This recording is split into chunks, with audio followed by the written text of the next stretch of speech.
Hello, this is Chris Heasley with the Chris Heasley Radio Show. And today, this show is dedicated to the city of SugarLand, Texas. SugarLand, Texas, just southwest of Houston and one of the gems of Fort Bend County. SugarLand, Texas, you can actually, it was founded on, it was the product of an awardation from Stephen F. Austin. Stephen F. Austin awarded it to a gentleman, I forget his name, but he was awarded for his work as Secretary of State, I believe, and then that fella started the whole sugar plantation in SugarLand, Texas. So that culminated with the start of Imperial Sugar in SugarLand, Texas. I apologize. This is my limited knowledge of SugarLand, Texas, but the city has a rich history in the development of sugar, and it still has some landmarks in the city that recognize that part of their history. But sugar is now a long distant part of the past of SugarLand, Texas. And really the way that you can look at SugarLand, Texas today is more like the Ellis Island of the state of Texas, or maybe the Galveston Island of the state of Texas. Many people don't know this, but Galveston Island was also a huge port for immigrants in the early 1900s. And that's largely what SugarLand, Texas is today. It is one of the most eclectic, diverse cities in America. We have a considerable number of different ethnicities from across the world. And what's very interesting about SugarLand is that even though we have all of these people that are very different in many ways, everyone loves SugarLand, Texas. And there's a true sense of community in SugarLand, Texas. And we had an election just recently. And to be quite honest, SugarLand, Texas is a sleepy town. It's not a lot of drama or controversies in SugarLand. But in this past election, I can tell you that there were some serious competitors, and people were going for the gold. It got heated. And I think that's a reflection of the fact that everybody wants the best for SugarLand, Texas. And today we have two gentlemen in our studio, two gentlemen we had a large overturning of the leadership in SugarLand. This is monumental, a significant part of the history of SugarLand, what just happened in this last election. I believe that we have, Sanjay, is it five new, how many new positions? Total of 5 new positions in the city council out of 7. You're right. So that's incredible. 7 positions in SugarLand City Council, including the mayor, and 5 are new people. So we have a whole new overturning, and we have 2 gentlemen in the studio, and they are very excited for the new agenda in SugarLand, Texas. Very excited to get things going, ambitious. And the first I'd like to introduce is Sanjay Singhal. That's right. Yes. And this is very interesting because Sanjay has never had any dealings in a political office. This is his first foray, his first campaign, and he won. And running a campaign it's an experience, and it's hard to win on your first one, but he did. And I never met Sanjay until just a few minutes ago, but I can tell you I knew his name because he was campaigning so hard. He made sure that his name got out in every Facebook group, in every forum, at every town hall meeting. He ran a very strong campaign, and Sanjay's career is as an executive, as a professional engineer. Later went on to be, and I'm going to let him talk more about it, later to be the Telfair HOA president.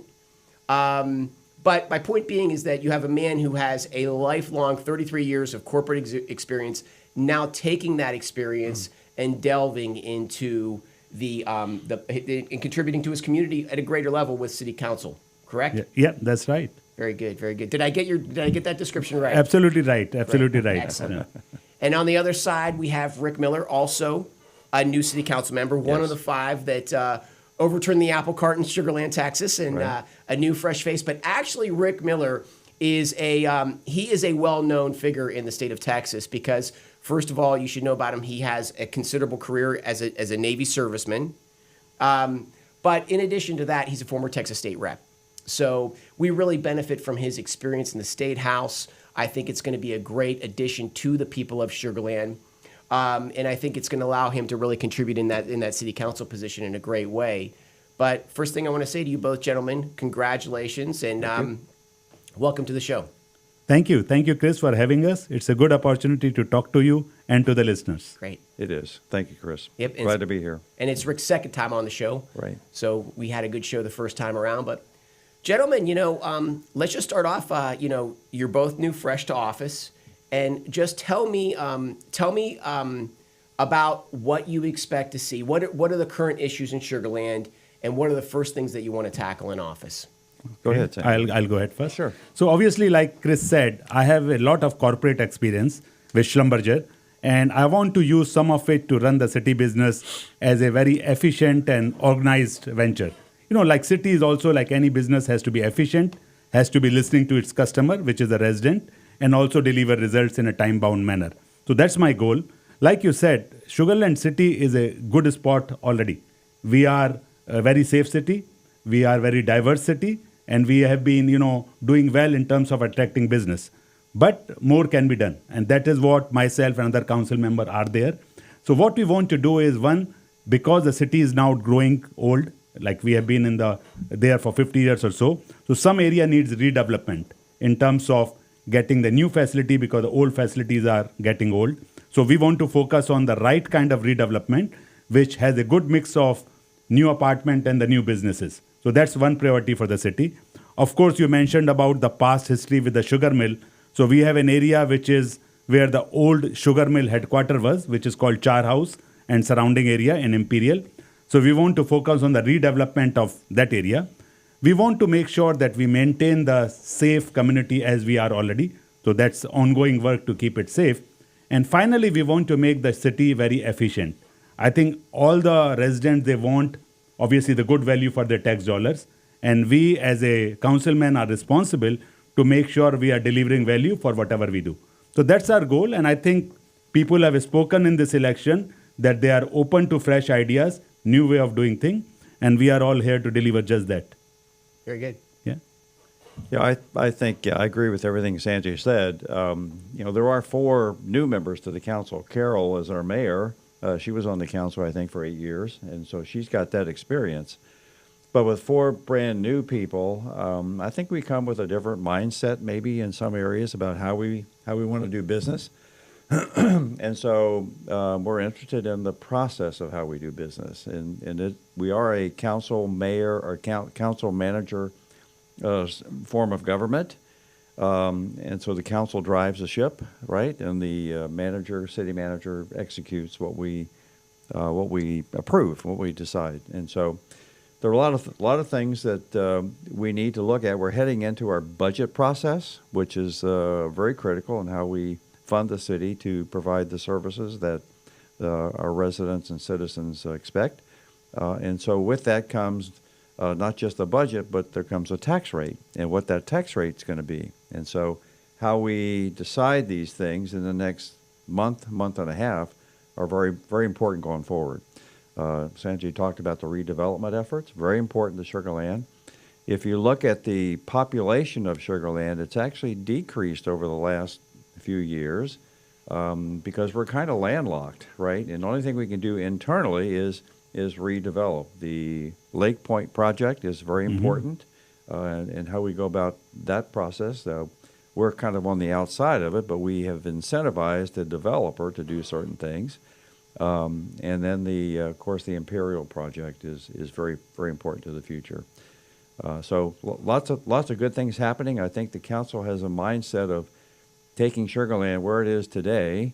It's a fairly 50-year-old. We have a lot of infrastructure issues that we have to deal with. If you look at our proposed budget that we're just beginning to look at, capital improvements is probably the biggest part of our budget, as well as public safety. So lots of things.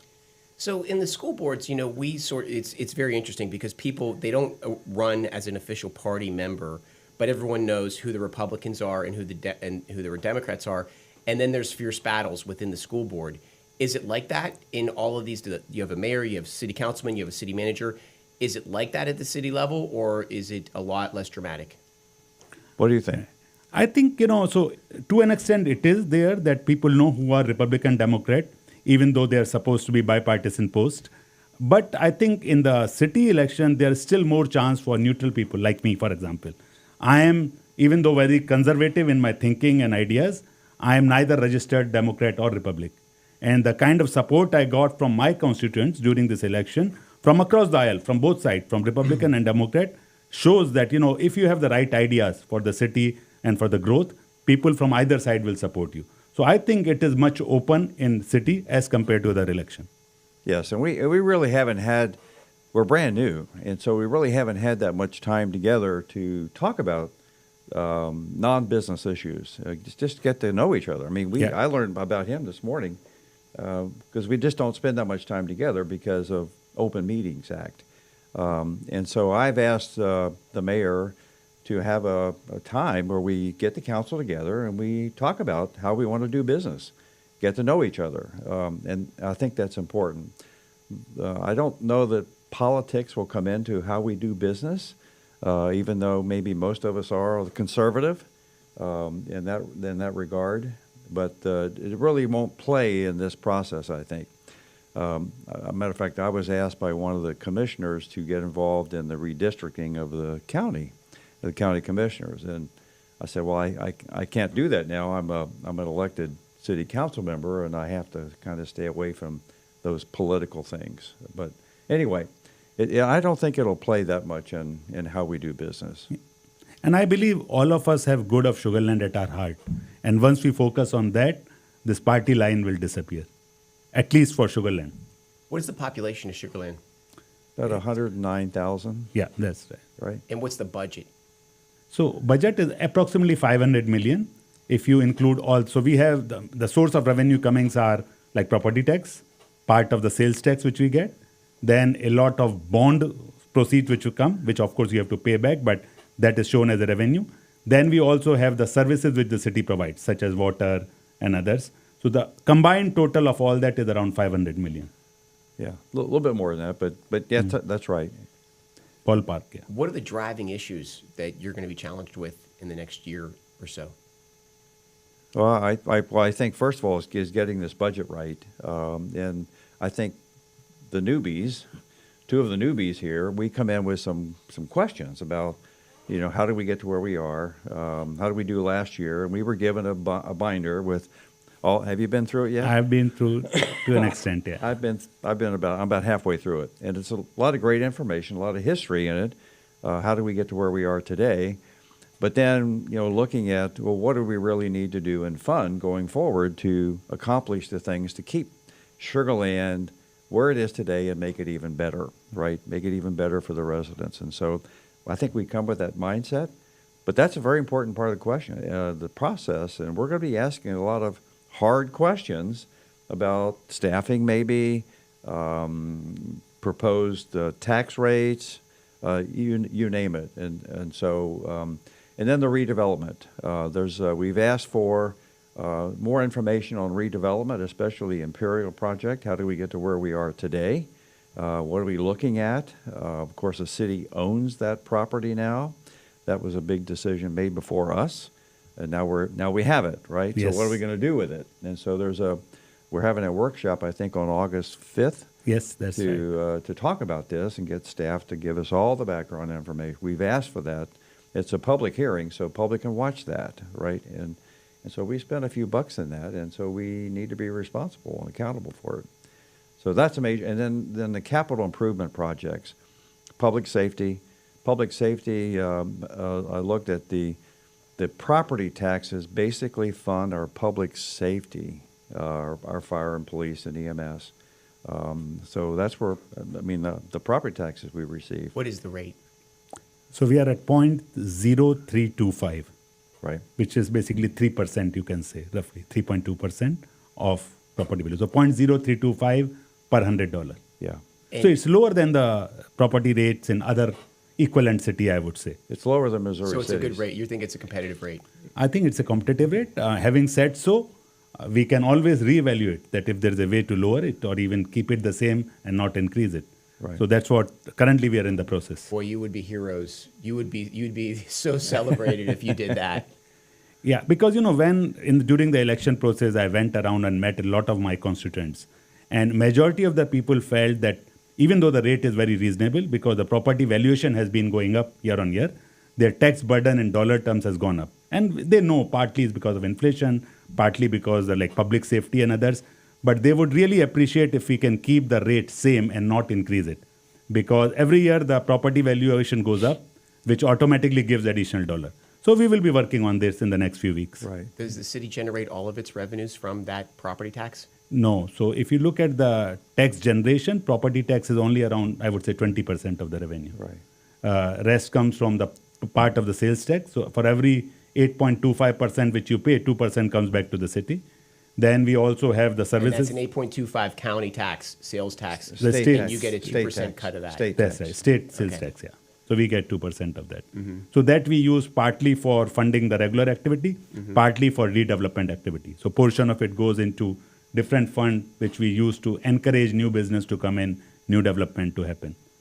And then obviously a big portion comes from the utility service and others we provide. There's some portion which come from permits and other thing which we do. And then the bond proceeds, which is also taken as a revenue and the payback is taken as an expense. So that 520 million is roughly a sum of all that.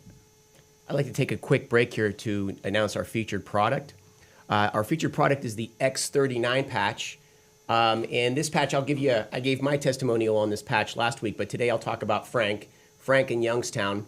Frank in Youngstown, he does pressure washing. And so all day long, he's like this with his elbow in the air, pressure washing, and he's grown a serious condition of tennis elbow from that. He put on the X39 patch, and the tennis elbow was healed within a short time, within just a few days. This thing is incredible. It is photolight therapy that's redirected back into your body. As for myself, as I stated before, my caffeine dependency has gone down considerably. Late night urges for urination, that's almost gone. It's incredible.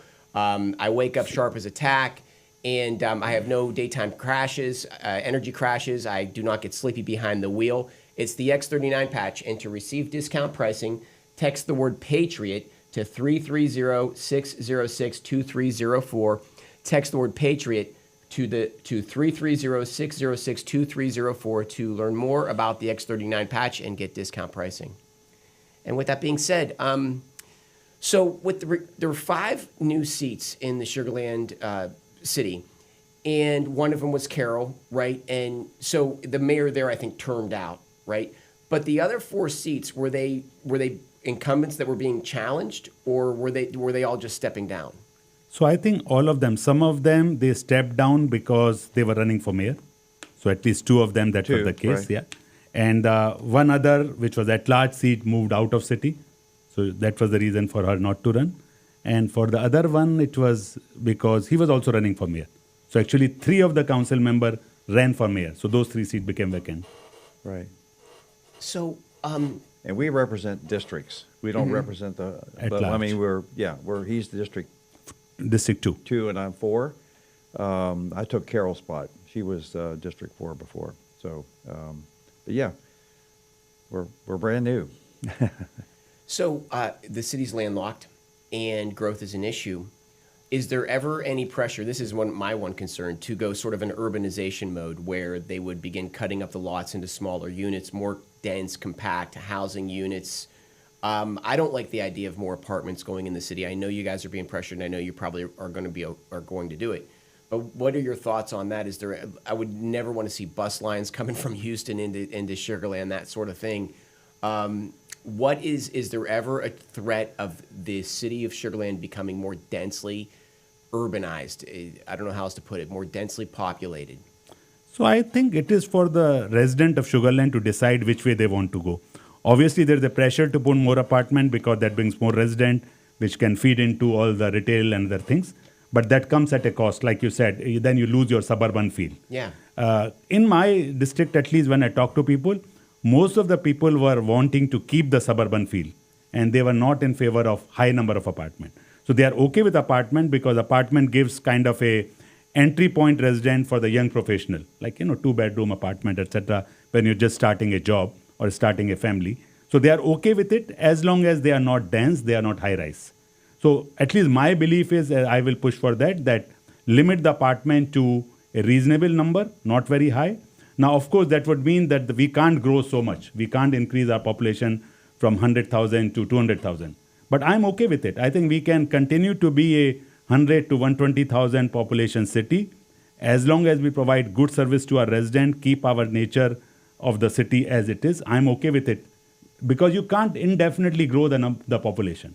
I mean, that's not feasible. Then you become another Houston. Right. Then some people move from Houston to SugarLand because they wanted suburban feel. So that's my view.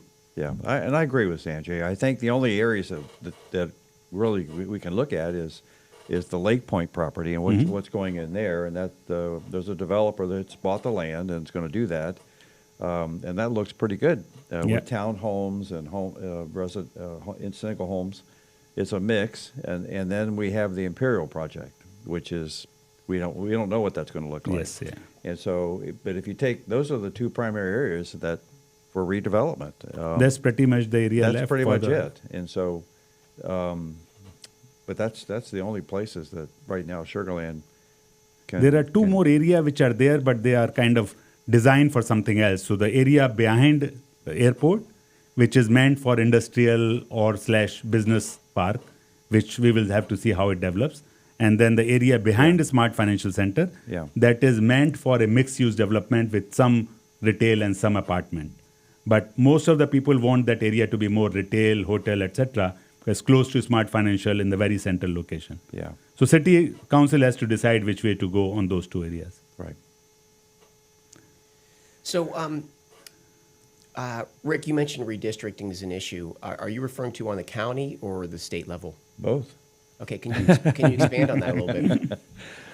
Well, from a county perspective, when the new lines were drawn last redistricting after the census, there were some, in my opinion, there were some shenanigans put in place when the final maps were approved, specifically targeting one of our county commissioners, changing his district completely. Which to make one?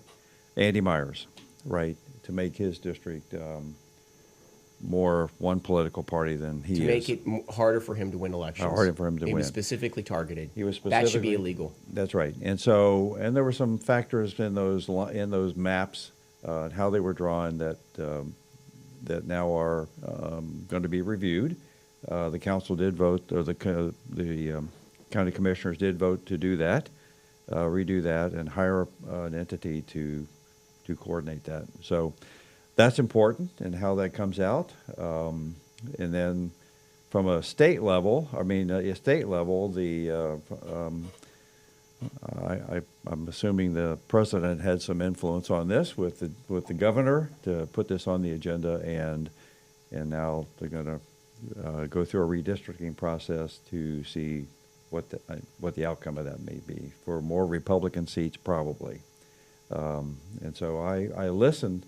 I tune in and watch the legislature because my heart's still there to some degree, being gone for 4 years. But the Senate spent all day, the first day of the special session, discussing this process and what was going on. Of course, it was very controversial, and so.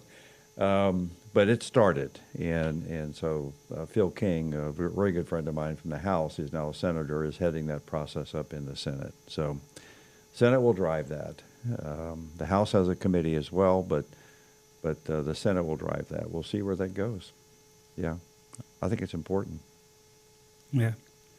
I mean, my view on this are slightly different. So if you want me to elaborate, I can do that. So, I mean, I have not watched so much at a state level, but at county level, I have been watching this. And I am of the firm belief that people should be choosing their representative, not the other way around. Here it seems to be representative are more worried about who should be their constituents.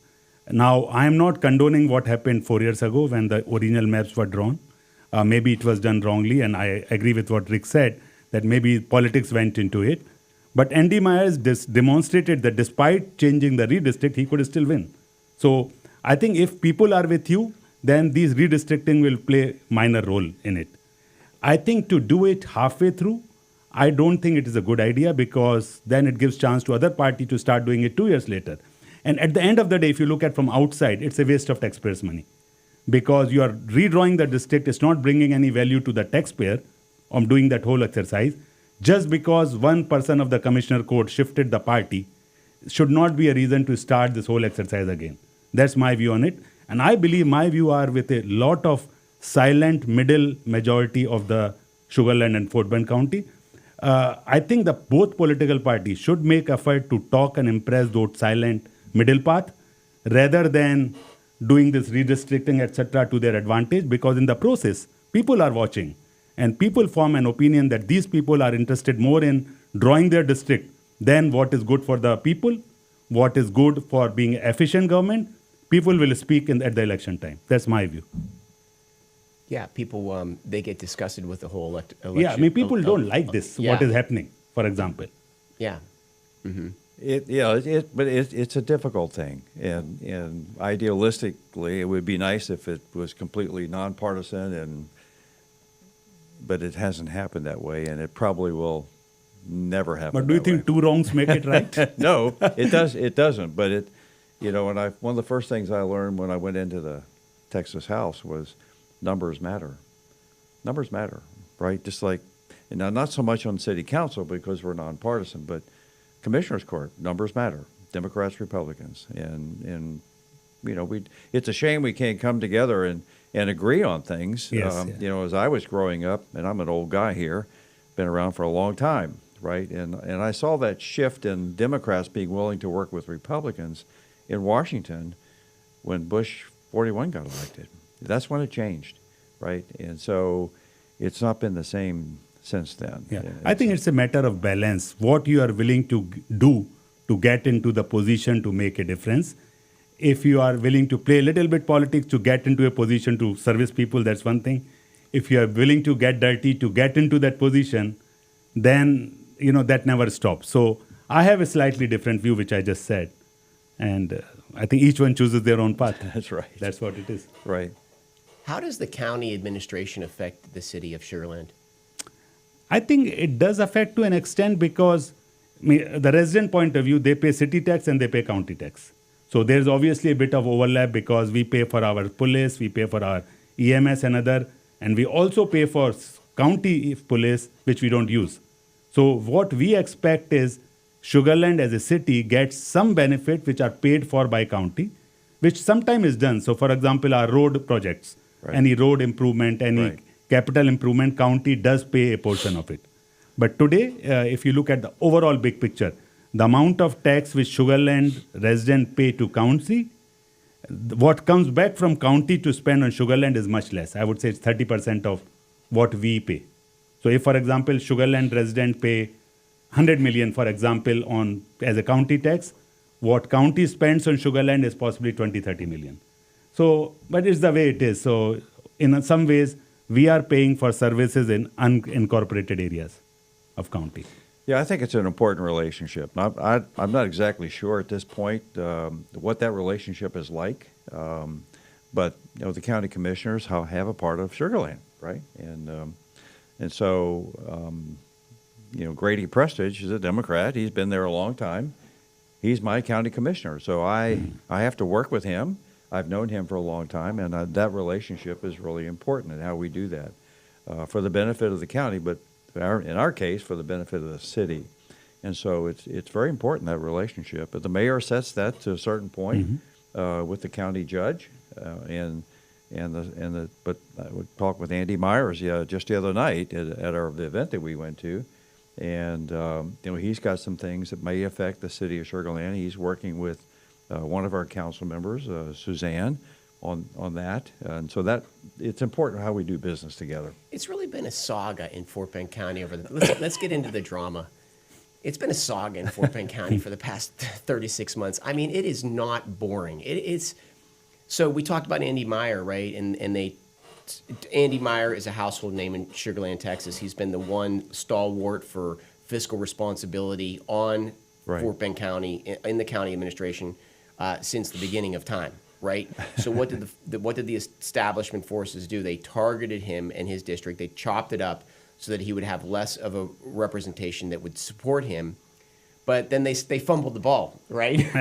Because they then launched a vicious Facebook campaign where they were creating these fake Facebook profiles to push certain political narratives. And here it was. It's like Scooby-Doo, they pull the hood off, right? And it was KP George and Terrell Patel that were doing it, right? That's right. So so they were doing this just childish, illegal activity, and so unethical. And they fumbled the ball. Terrell Patel was running against Andy Myers, and Andy Myers won in spite of the redistricting.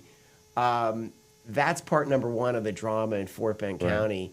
What do you don't you think that would Andy have won if Terrell Patel didn't make a fool of himself?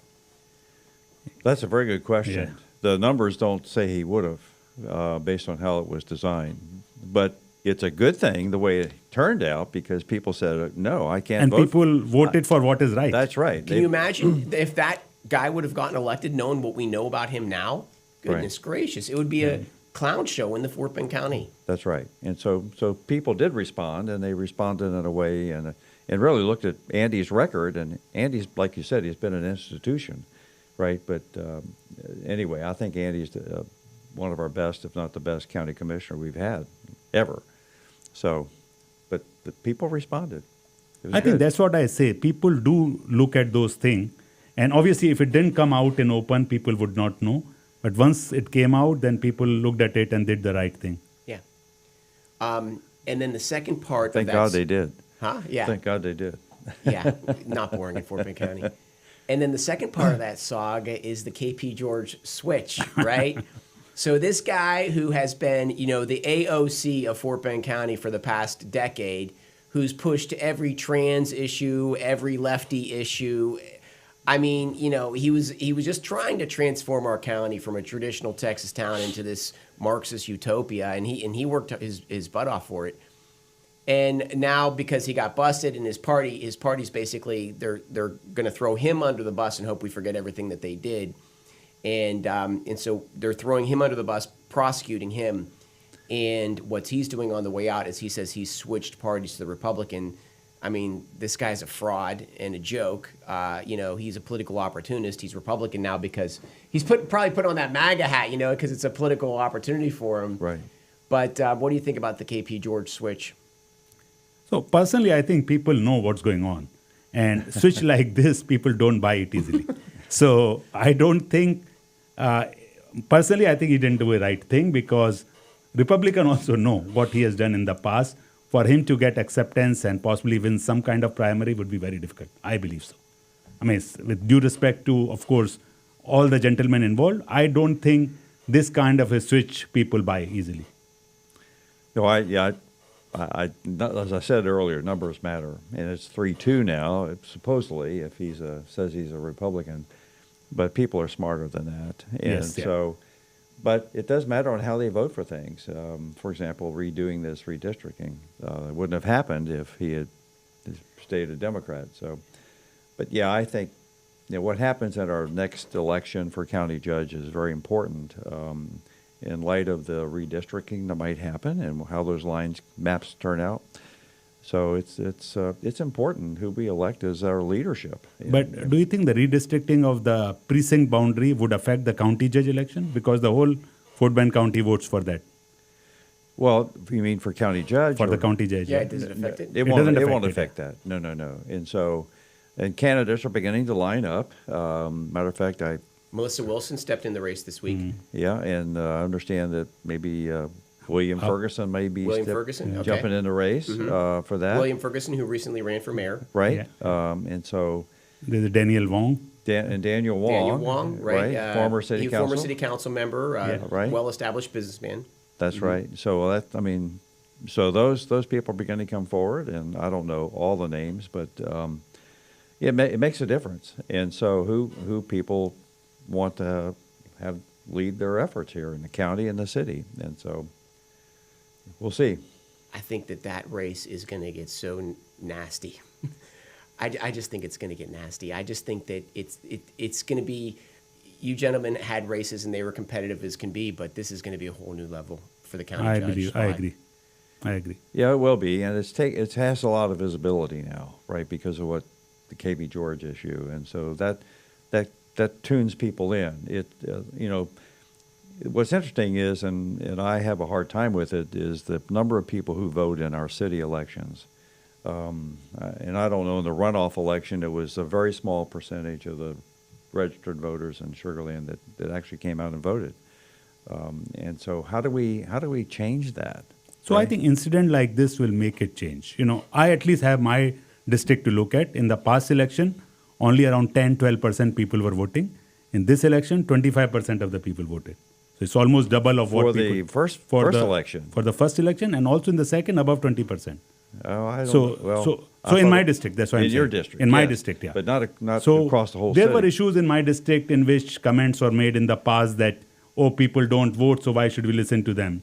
So people this time made an attempt, at least Yeah. in my district, to go out and vote and show their thing. But Now, even 20% is low. Sanjay, I agree. I mean, I that's agree. that's I agree. terrible. I think if we want to about it. increase the voting, we need to move this voting in November, because people are used to go and vote in November, either with presidential or state. But obviously, then it becomes too long slate. In March, or in May, people are not so used to voting. Very few people actually take the time to go and vote. I mean, yeah. We have to just work on it to increase it. Plain and simple, homeownership directly correlates to voting.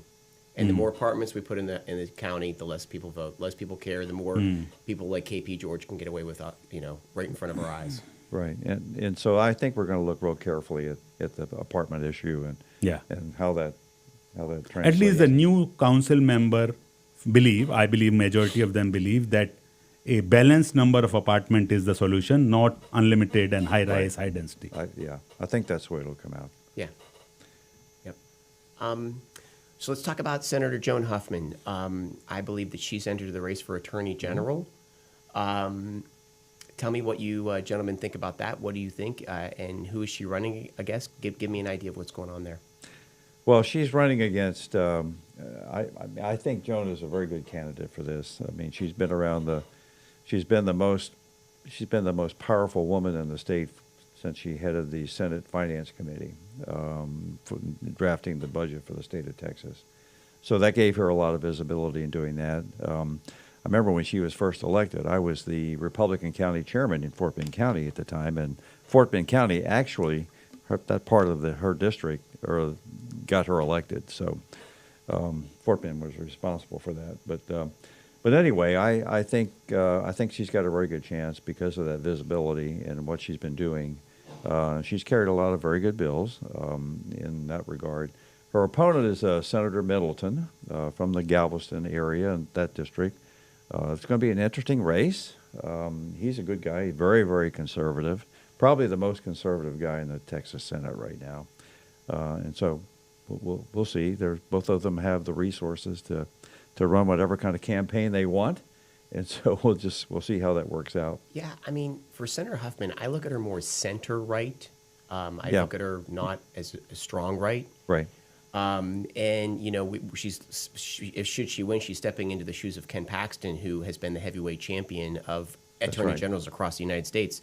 The man literally saved, the election of 2016, I believe, the election of 2020 as well. Mm-hmm.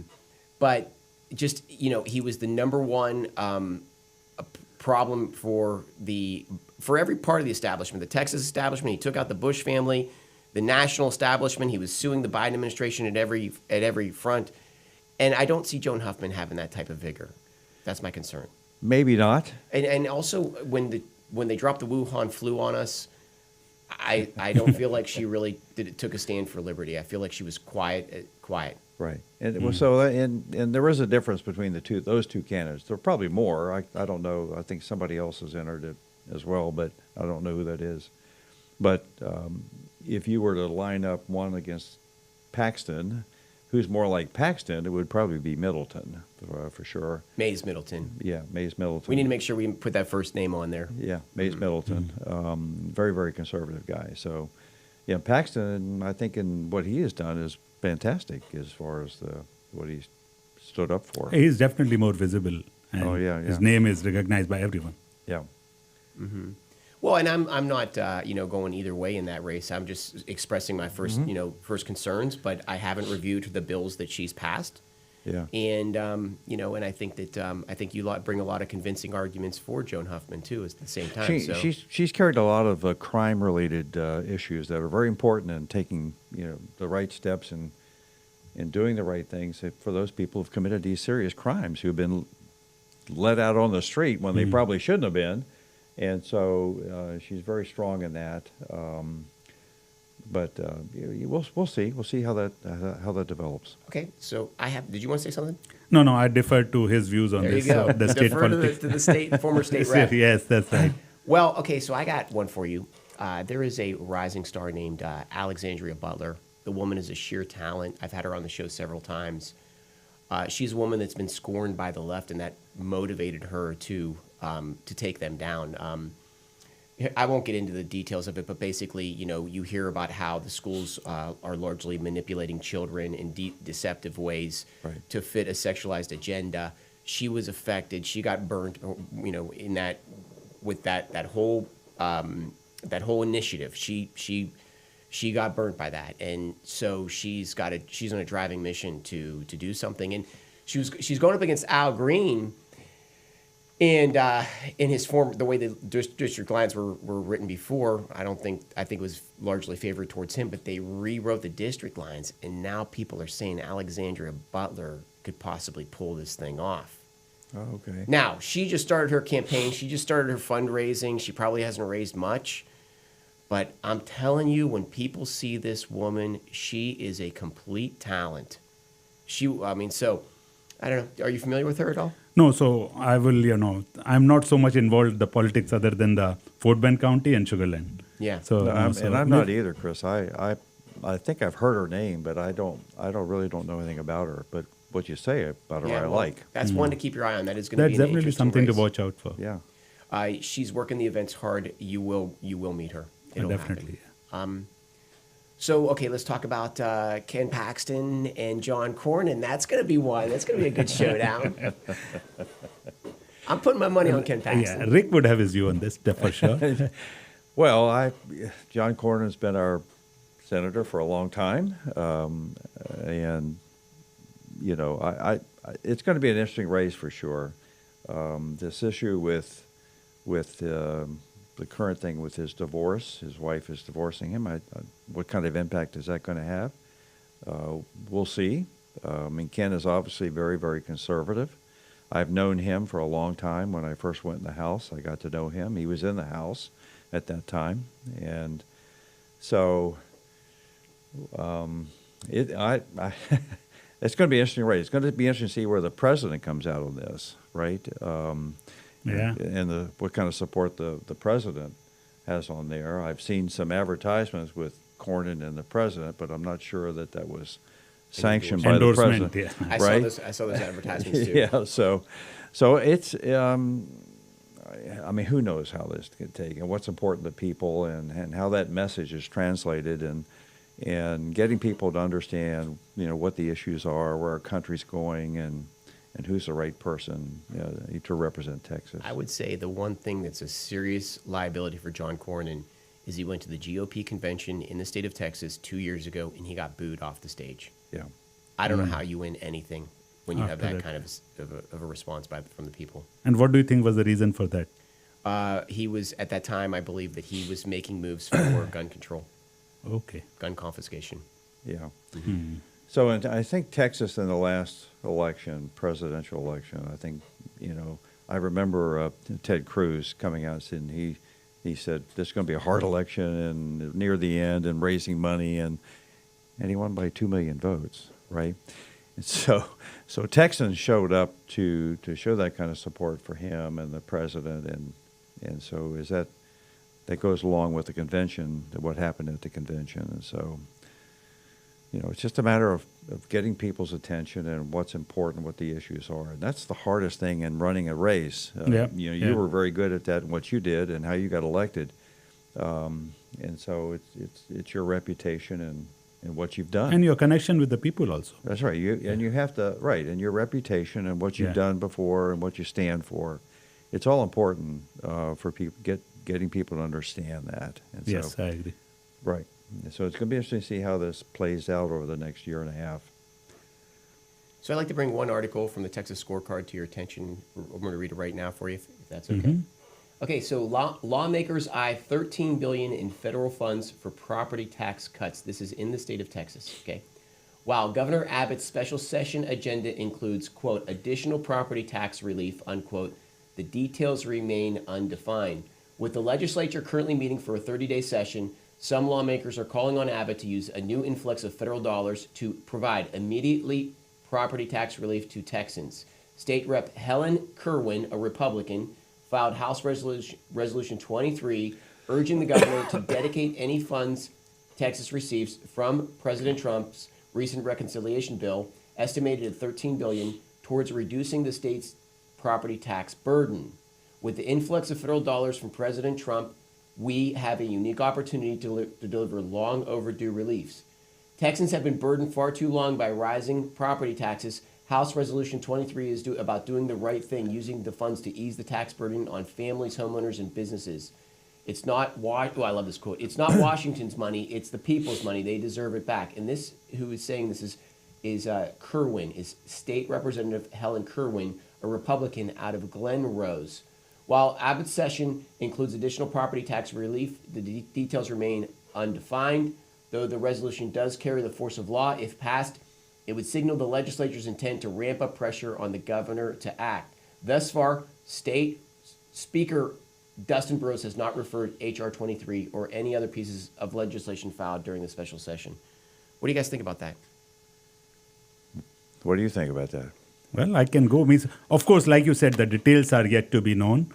But on a broad level, I think for the resident point of view, citizen point of view, it is good to have relief on the property tax.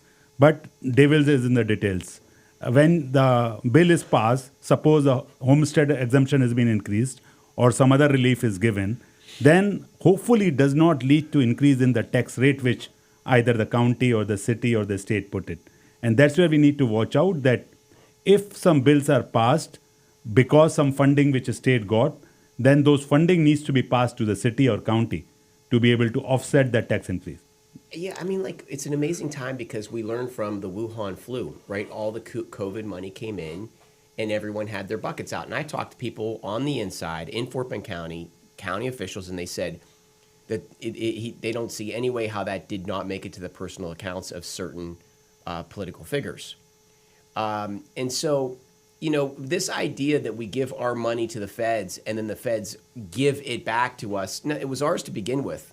And so I love how State Rep. Kerwin is pointing that out. Right. And I also like the fact that she is getting in front of this issue because, again, when this money comes, typically, you know, Americans for the past century have been asleep at the wheel, and the political interests get their buckets out and they reap at our expense. So it looks like she's sort of, learning from what happened with COVID and trying to be proactive and make sure that things are done the right way. Well, I think it's very important to look at this. And I think a champion for the tax relief is Paul Bettencourt, Senator Bettencourt. Yes, he is. Okay, and I think he's done a very good, the regular session, we got good benefit out of that, and tax relief. The biggest part of our property tax is a school. Yeah. Right, and that's the area that needs to be focused on, I think, and that's where this could have a big impact. Which just increased their tax rate by 7 cents. Yeah, in Fort Bend ISD Yeah, did. and I would like to say that from what I heard after that was released, the whole purpose of that was to give teachers that additional pay. The teachers got some pay, but all the other additional expenses, there was a net negative. You know, that was a detriment to the county. I agree also. Means homeowners don't realize that out of the tax they pay for property, city gets very small portion. ISD gets the biggest portion, more than double of what city gets. County gets bigger than city. So we need to focus on big ticket item, and definitely the ISD tax has to be looked into. Right. I think 7 cent increased in 1 year is not justifiable. Yes, it's important to give increase to the teachers, but as you said, not all the money is going to the teacher salary. Well, not only is it not going to their salaries, but again, I mean, you know, it's not for the amount of money that they're intaking, and it's a net negative for everybody, including the teachers. I'm sorry. Mm-hmm. Well, yes, just like we have to look at the city budget and how we're going to fund that and providing the services and keeping the city moving forward. It's important, those decisions. The same thing with any entity like this, with the school board.